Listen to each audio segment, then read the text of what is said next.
In this session, we're going to break down how to write a strong research paper. No fluff, no confusion, just practical ways to make your writing clear, logical, and structured.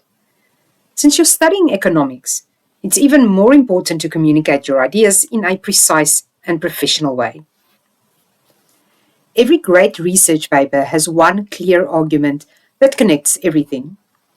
Think of your research as an economic model.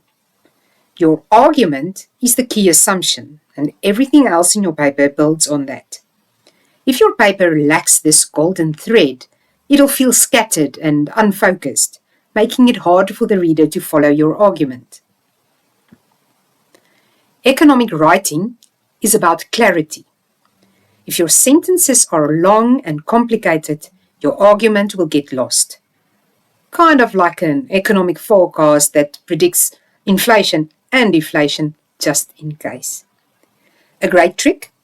Read your sentences out loud. If you get to the end and forget what you were trying to say, your reader definitely will too. Make it shorter, clearer, and to the point. Let's fix awkward sentences. A key rule: keep the subject and verb close together so your sentence is clear and easy to follow. Let's read this example.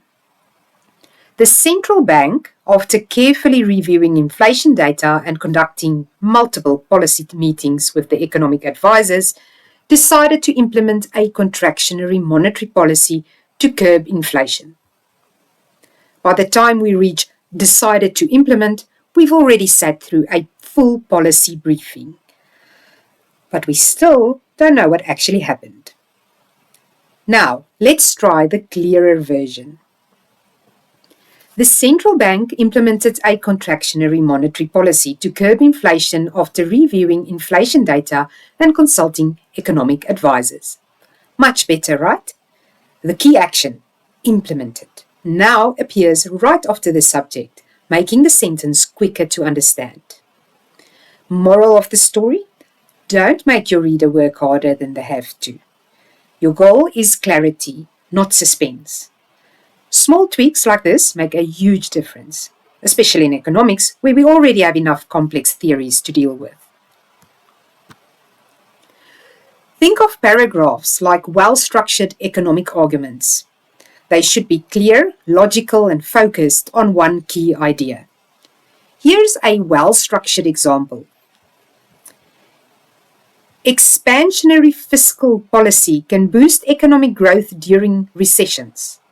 According to Keynesian economics, increasing government spending stimulates demand, which encourages production and employment.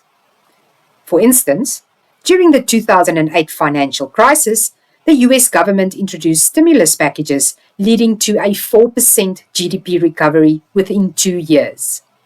This suggests that well-targeted government intervention can help stabilize economies during downturns. Notice how this paragraph flows smoothly. It starts with a clear point, backs it up with a theoretical explanation and real-world example, and ends with a strong takeaway. Now, imagine if I mixed multiple topics into this paragraph, like tax policies, inflation, and unemployment all at once. That would be like reading an economic policy report with no structure. Painful. So stick to the rule. One paragraph, one idea. Your reader and your lecturer will thank you.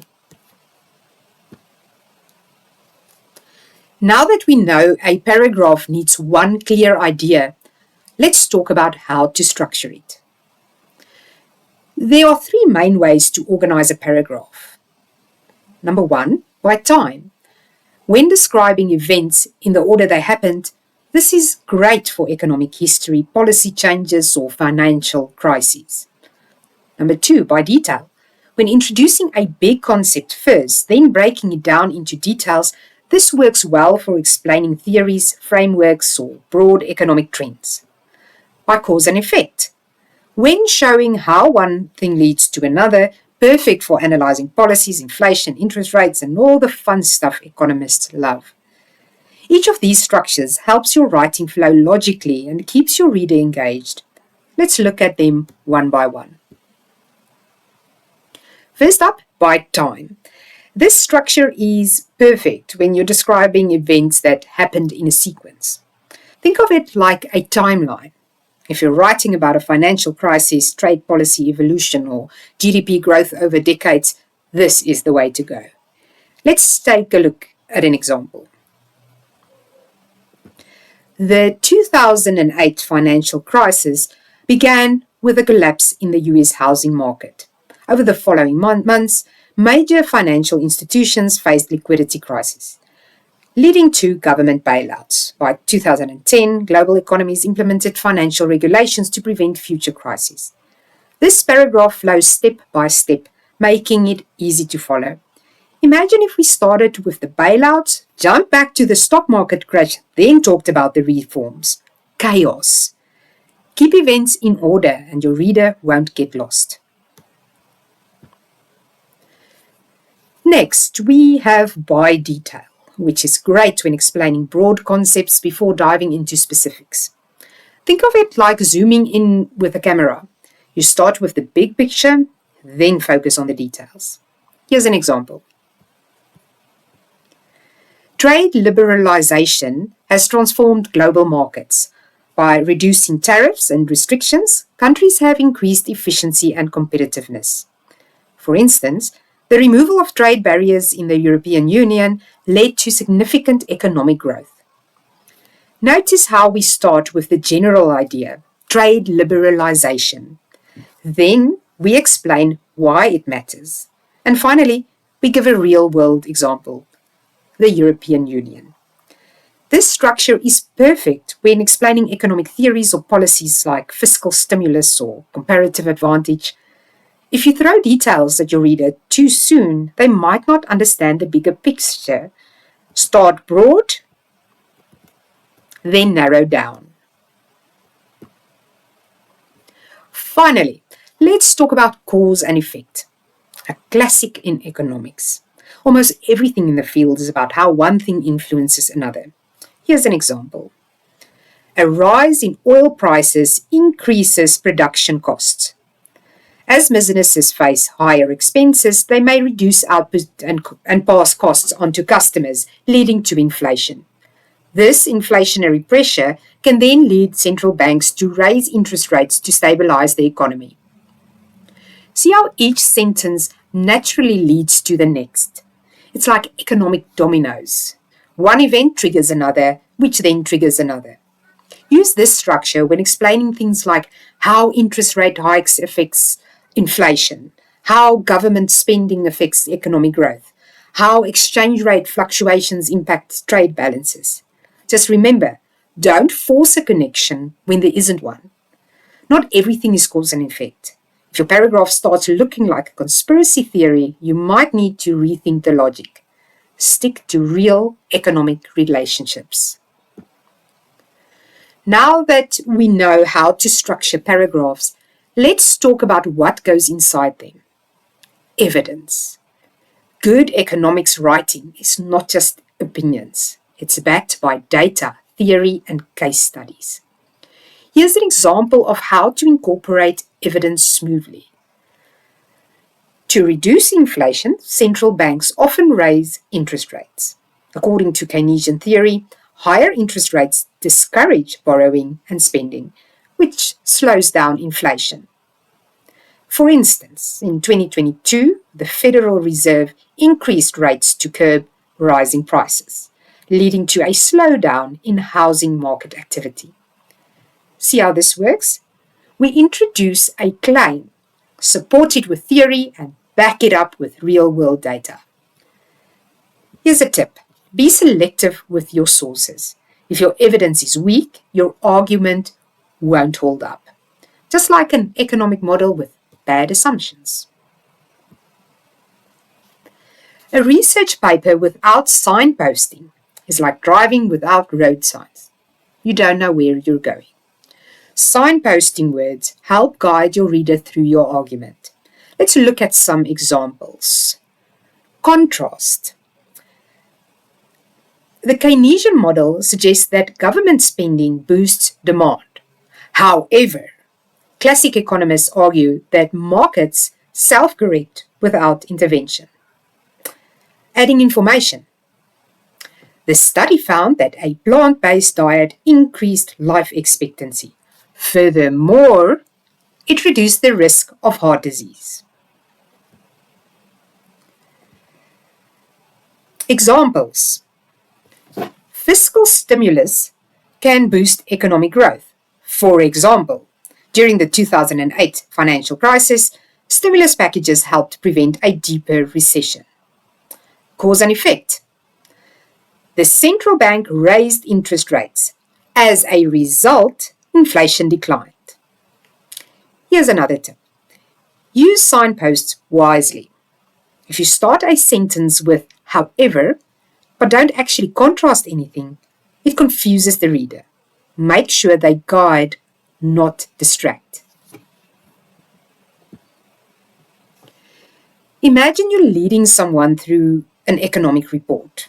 If you don't give them hints about where they are, they'll get lost fast. That's why referring back and referring forward is so useful. Referring back reminds the reader of something they've already read. Referring forward hints at what's coming next. Here's an example. As discussed earlier, monetary policy affects inflation. In the next section, we will explore how interest rates influence consumer behavior. See how that works? We remind the reader of a key point and let them know what's coming next. Here's a tip. If your paper jumps between topics with no connections, your reader will struggle. Use these small guiding phrases to make your writing flow smoothly. Good writing is rewriting. Don't try to sound fancy. Your goal isn't to impress with big words. It's to be clear and precise. Good writing is structured. Your readers should never feel lost or confused. If they do, go back and simplify your argument.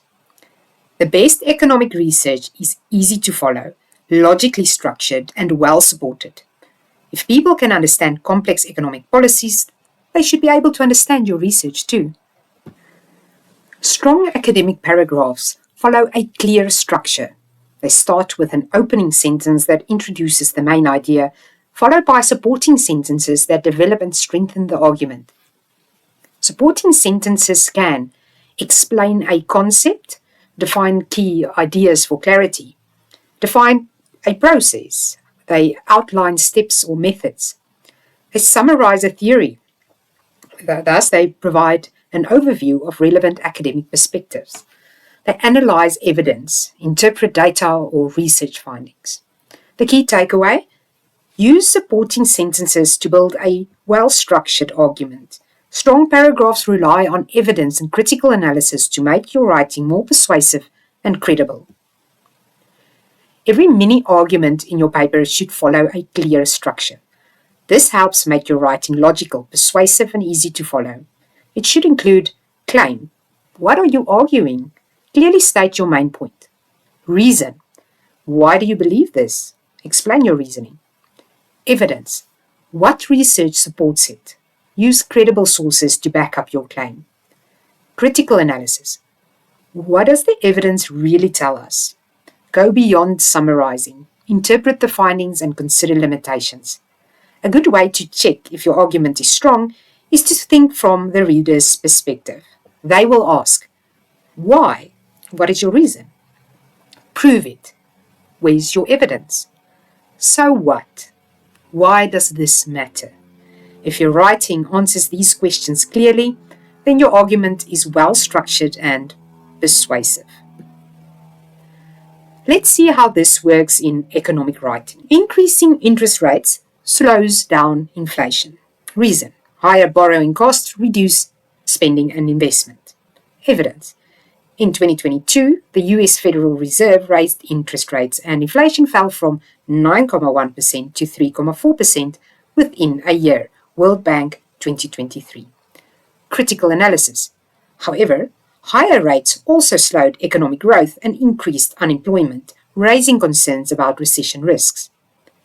This argument is solid because it follows economic logic, uses real data, and acknowledges trade-offs. Here's a tip. If your argument ignores economic consequences, it's incomplete. Always think about both sides of an issue. In economic writing, we use evidence to support our arguments. There are two ways to do this.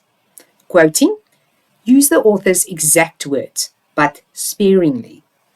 Paraphrasing, rewrite the idea in your own words while keeping the meaning the same. Let's compare the two. Quote, Krugman, 2009, page 112, argues that monetary policy alone cannot always prevent recessions in the absence of strong fiscal intervention. Now let's paraphrase this. Krugman, 2009, suggests that monetary policy is insufficient to prevent recessions without complementary fiscal measures. Here's a tip. In Harvard referencing, always cite your sources, whether you're quoting or paraphrasing. To wrap up, here are your key takeaways for writing a strong research paper. Keep your sentences clear. Economic arguments don't need fancy words. Structure your paragraphs properly. One paragraph, one idea. Use signposting. Guide your readers smoothly. Incorporate strong economic evidence. Don't just make claims. Be critical. Consider the trade-offs of policies. Use reliable sources. Peer-reviewed research beats opinion blogs. Follow these, and your research paper will be clear, strong, and persuasive.